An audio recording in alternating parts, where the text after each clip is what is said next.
अस्पतालों में डॉक्टरों की कमी, अब डॉक्टर दे रहे हैं इस्तीफा।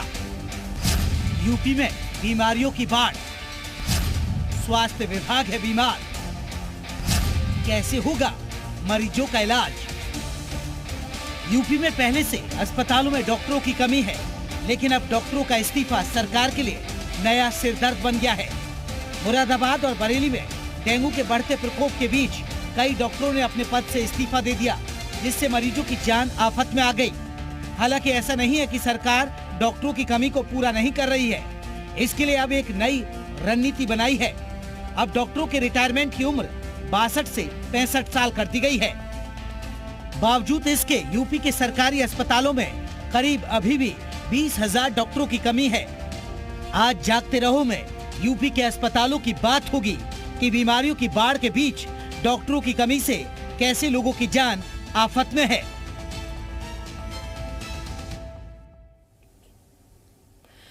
नमस्कार, आपके साथ मैं हूं शिल्पा रावत। डॉक्टरों का अकाल है, कैसे होगा इलाज? जी हां, देश का कोई भी राज्य हो, हर राज्य में डॉक्टरों का टोटा है, जिसकी वजह से मरीजों को बेहतर इलाज नहीं मिल पाता। और यही हाल देश के सबसे बड़े राज्य यूपी का भी है, जहां सरकारी अस्पतालों में सरकार सुविधा तो पहुंचा रही है, लेकिन डॉक्टर्स नहीं पहुंच पा रहे हैं। बीमारियों की बाढ़ के बीच डॉक्टरों की कमी हर सरकारी अस्पताल में मरीजों के लिए आफत बनी हुई है। हर अस्पताल में यही हालात है। हालांकि सरकार ने गली मोहल्ले और घर तक लोगों को इलाज मिल सके, उसके लिए जगह जगह हेल्थ एंड वेलनेस सेंटर तो खोले हैं, लेकिन वहां भी डॉक्टरों की कमी का रोना है। डॉक्टरों की कमी के बीच कई जिलों में अचानक डॉक्टरों का इस्तीफा देना भी सरकार के लिए सरदर्द बन चुका है। पहले आप लखनऊ के हेल्थ एंड वेलनेस सेंटर पर एक रिपोर्ट देखिए, फिर आपको दूसरे जिलों के अस्पतालों की स्थिति से वाकिफ करवाएंगे।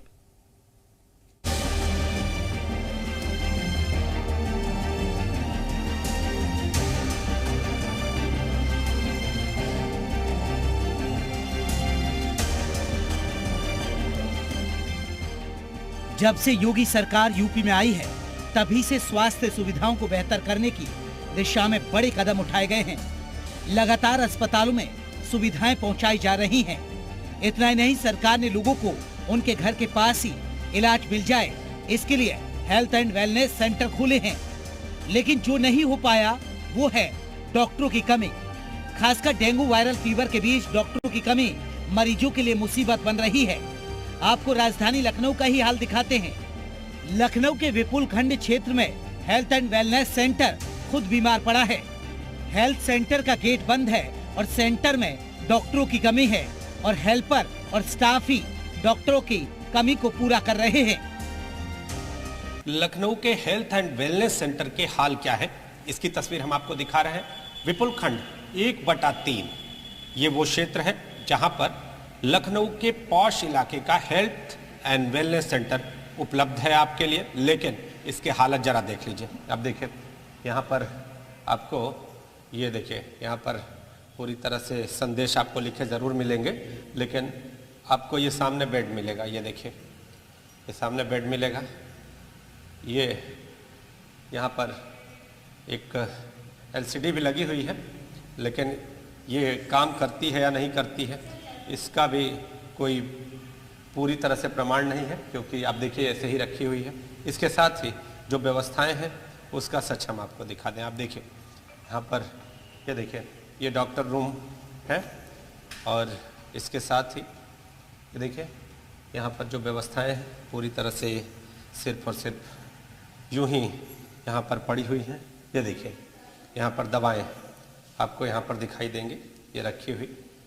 अब जो ये सेंटर खुले थे, इसकी उपयोगिता मैं आपको बता दूं कि अगर आप किसी एक गांव या क्षेत्र में रहते हैं तो वहां पर आपको स्वास्थ्य सेवाएं मुहैया कराने के लिए ये wellness centre, health and wellness centre खोले गए थे। और जो इसके स्टाफ अभी मौजूद है, तो नाम जानेंगे आपका? सर, मेरा नाम अमानत अली है। सपोर्टिंग स्टाफ है विपुल खंड 1/3। अमानत जी, सपोर्टिंग स्टाफ है आप, इतनी कमियां क्यों है, क्या स्थिति है? डॉक्टर नहीं है?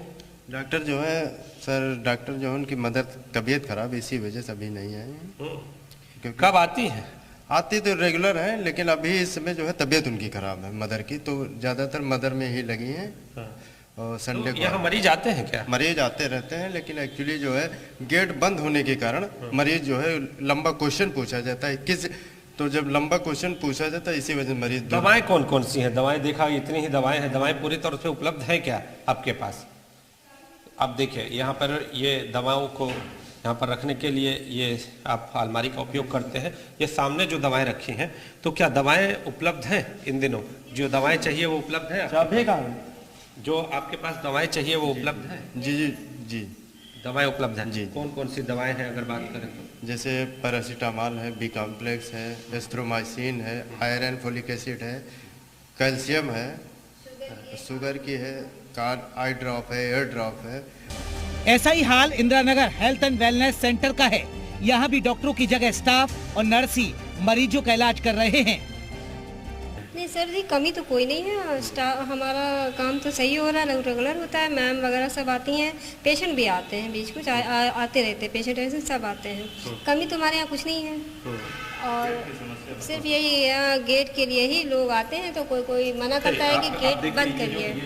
इलेक्ट्रॉनिक सामान लगे हैं, हाँ, ये सब लगा है, प्रयोग करते हैं आप? यूज करने के लिए ये यूज नहीं किया जा सकता, क्योंकि ऊपर ऑनर का जरा सा हमारे दर्शकों को जी ऑनर का जो सिस्टम है वो बोले कि लाइट कम यूज करिए, कोई उपकरण आप ना चलाइए।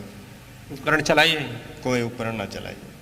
तो फिर उपयोग कैसे होगा? तो बस सर ये हमारे सिस्टम में कमी है, तभी तो ये समस्या हो रही है। तो ये कर्मचारी हैं और ये बता रहे हैं कि यहाँ पर आपको सामने एसी लगा मिलेगा, लेकिन ये एसी चलता नहीं है।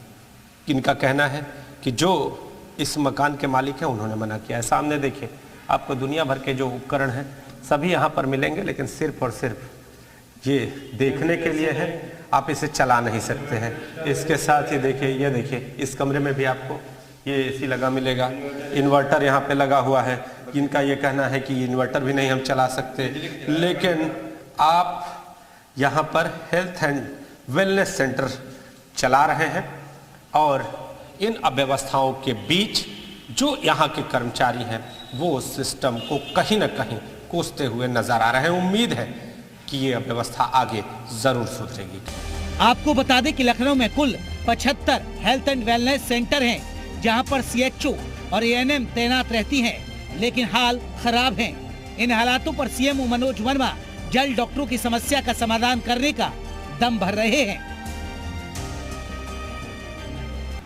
जैसा कि आपने बताया कि थोड़ी सी व्यवस्था है, तो मैं आपको बताना चाहूँगा कि एक तो हमारे पास चिकित्सक जो आते हैं हेल्थ वेलनेस सेंटर में, उनमें से फ्यूचर को देखते हुए या PG में एडमिशन होने की वजह से कुछ छोड़ के चले जाते हैं, जिसकी वजह से वहाँ गैप पैदा हो जाता है। और दूसरा ये हेल्थ एंड वेलनेस सेंटर का जो कंसेप्ट है वो ये है कि वो स्लम एरिया के अंदर रहे ज़्यादा से ज़्यादा। और स्लम एरियाज़ में डेफिनेटली बहुत बड़ी गाड़ियों के जाने का रास्ता या किसी हैवी व्हीकल्स का मूवमेंट वो संभव नहीं होता। तो अगर पैदल के भी रास्ते हैं हमारे, और ऐसे रास्ते हैं जहाँ पे स्कूटर मोटरसाइकिल चली जाए या छोटी वाली एम्बुलेंस चली जाए, तो वहाँ पे भी हेल्थ वेलनेस सेंटर्स हमारे कार्य कर रहे हैं। किंतु हाँ, चिकित्सकों की थोड़ी सी कमी की वजह से जिन सेंटर्स पे चिकित्सक नहीं है वहाँ पे प्रॉब्लम है, लेकिन उनको हम लोग अर्बन PHCs या रूरल PHCs के डॉक्टर्स के द्वारा इंटरमिटेंटली कवर करा रहे हैं, जो उनके बेसिक इवेंट्स होते हैं। व्यवस्था बनाई गई और राहत भी दे रही है, लेकिन अधिकारी तंत्र की लापरवाही से सामने आई ये तस्वीर सवाल खड़े कर रही है। अब उम्मीद है कि समस्या का हल जरूर निकलेगा। नीतीश पांडे, जी मीडिया, लखनऊ। राजधानी लखनऊ का ये हाल आपने देखा। अब आपको कुछ और जिलों का हाल हम दिखाते हैं। मुरादाबाद, हमीरपुर, मऊ और गाजियाबाद, इन सभी जिलों में डॉक्टरों की कमी मरीजों के लिए परेशानी का सबब बनी हुई है। हालांकि स्वास्थ्य विभाग के अधिकारी वही घिसा पिटा जवाब देते हैं कि जल्द डॉक्टरों की कमी को पूरा कर लिया जाएगा।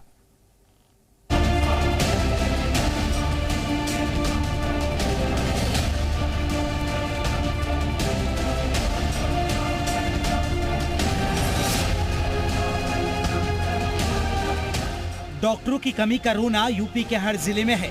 मुरादाबाद में तो सरकारी प्राथमिक स्वास्थ्य केंद्रों पर तैनात 60 डॉक्टर्स ने पिछले 2 महीने में इस्तीफा दे दिया।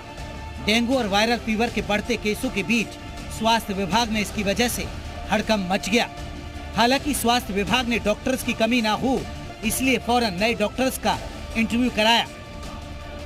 डॉक्टर कम है, मरीजों का प्रेशर बहुत है। अंदाजा इसी बात से लगाया जा सकता है कि एक ही दिन में मुरादाबाद के अंदर करीब 400 मरीज डेंगू और वायरल फीवर के आ रहे हैं। 7 चिकित्सकों के द्वारा जो कि संविदा पे नियुक्त किए गए थे, शहरी क्षेत्रों में अलग अलग प्राथमिक स्वास्थ्य केंद्र पर थे। पिछले 2 महीने के अंदर त्याग पत्र दिया गया। इसके पीछे ये कारण था, वो उच्च शिक्षा ग्रहण करने के लिए दूसरे शहरों में अलग अलग मेडिकल कॉलेज में चले गए हैं और हमारे द्वारा उनके स्थान पर अभी 11 चिकित्सकों की संविदा पे नियुक्ति की गई है और हमारे पास इसलिए हम व्यवस्था को पूरी तरीके से बनाए हुए हैं। सर क्योंकि हाल में डेंगू और वायरल फीवर जैसी खतरनाक बीमारियां चल रही हैं, ऐसे में क्या डॉक्टरों के इस तरीके से अचानक से छोड़ के चले जाने से क्या कहीं ना कहीं स्वास्थ्य विभाग पर भी? नहीं, 7 छोड़ के गए, हमने 11 नियुक्त किए। अब मऊ जिला अस्पताल का हाल दिखाते हैं। यहाँ अस्पताल में दवाइयों से लेकर हर मशीन की सुविधा है और मरीज संतुष्ट भी हैं। अगर कमी है तो वो है डॉक्टरों की। हालांकि अस्पताल के आला अधिकारी हर बार की तरह वही घिसा पिटा जवाब दे रहे हैं। उनके मुताबिक जल्द डॉक्टरों की समस्या का समाधान कर दिया जाएगा।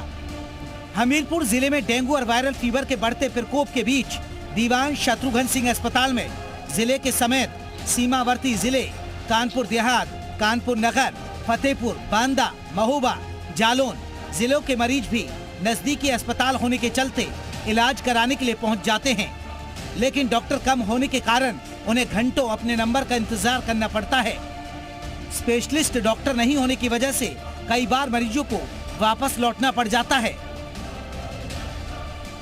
डेंगू और मलेरिया के बढ़ते हुए मामलों के बीच जिला अस्पताल में डॉक्टरों की कमी के चलते जिला अस्पताल में मरीजों की भारी भीड़ लग रही है। आप मेरे पीछे देख सकते हैं कि किस तरीके से लंबी लंबी कतारें लगी हुई है। जो मरीज हैं वो अपनी बारी का इंतजार कर, कहीं जांच रिपोर्ट का इंतजार कर रहे हैं, कहीं कोई चिकित्सक का इंतजार कर रहे हैं। आपको बता दें कि जिला अस्पताल में कुल 33 डॉक्टरों के सापेक्ष कुल 10 की तैनाती है, जिनसे जिला अस्पताल का काम चलाया जा रहा है, जिसके चलते अस्पताल परिसर में भारी भीड़ लग रही है। अब व्यवस्थाओं का टोटा लगा हुआ है। साथ ही इसके अलावा ये बता दें कि जो चिकित्सक हैं उनमें से कुल 25 पद स्थायी तौर पर कार्यरत हैं। साथ ही 10 पदों की अस्थायी तौर पर तैनाती की गई है, जिनमें से स्थायी डॉक्टरों में से 8 स्थायी तौर पर तैनाती है और साथ ही उसमें 2 पद जो है वो अस्थायी तौर पर तैनात है। इन्हीं व्यवस्थाओं के बीच में डेंगू और मलेरिया का प्रकोप जारी है, जिससे कि अब अस्पताल परिसर में बहुत ही अव्यवस्थाएं व्याप्त हैं।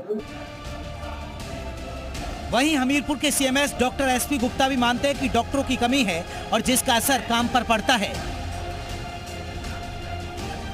अब दिल्ली से सटे गाजियाबाद का हाल भी जान लीजिए। गाजियाबाद में जिस तरीके से डेंगू के मामले सामने आ रहे हैं, उस हिसाब से डॉक्टरों की कमी मरीजों के लिए आफत बनी हुई है।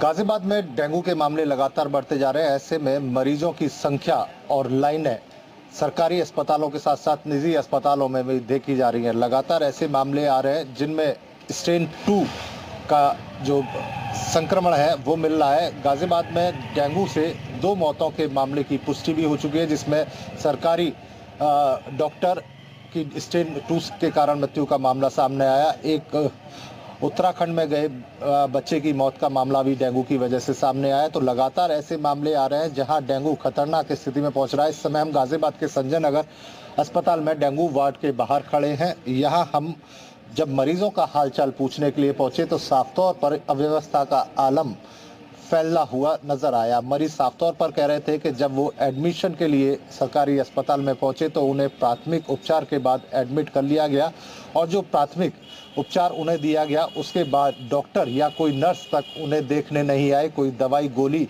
का इंतजाम भी उनके लिए नहीं किया गया। डॉक्टर तो हमसे ही खुद पूछ रहे हैं कि क्या बीमारी है। अच्छा। हमने कहा पेट में गैस बन रही है और इनके पानी उतर रहा है। अच्छा, डेंगू वार्ड में एडमिट किया है?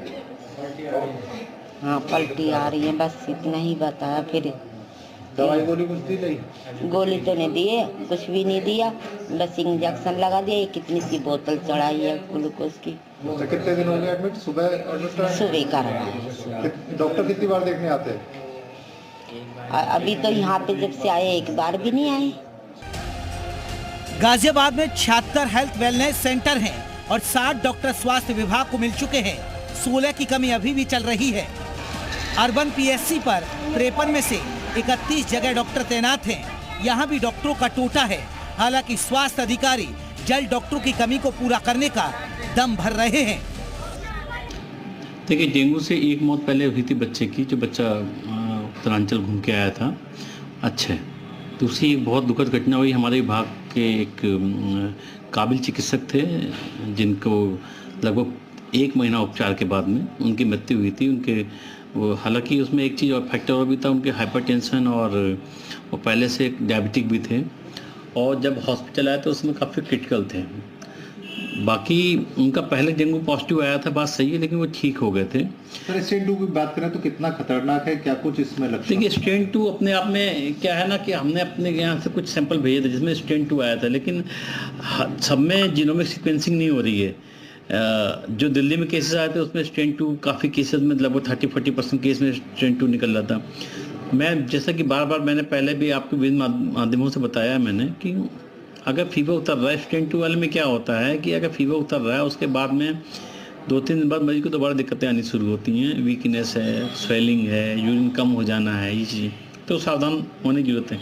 लेकिन हम लोग इस चीज़ में हमारे जनपद में मैं बोलूँगा कि हम लोगों ने जो संचारी का समय से कार्रवाई शुरू करी, टीमें घर घर गई, जो लगातार हम लोग जो विभिन्न विभाग मिलकर काम कर रहे हैं, जागरूकता का काम कर रहे हैं, लोगों को टेस्टिंग हमने अपनी बढ़ाई है, जो पॉजिटिव मरीज आ रहे हैं उनकी ट्रेसिंग बढ़ाई है, घरों पर टेस्टिंग कर रहे हैं। कुल मिलाकर कुछ हम लोगों ने जो कुमुलेटिव प्रयास किए, एक संघ हम लोगों ने एक समन्वय के साथ में प्रयास किया, उसका नतीजा ये कि अभी हम लोगों के आंकड़े जैसा हम लोग एक्सपेक्ट कर रहे थे उतने नहीं हैं, और बहुत सारे मरीजों को हम लोग सही समय पे जांच और उपचार दोनों प्रदान कर पाए। हालात साफ दिख रहे हैं कि अस्पतालों में डॉक्टरों की कमी है, लेकिन सवाल ये है कि ये समस्या खत्म होती क्यों नहीं है?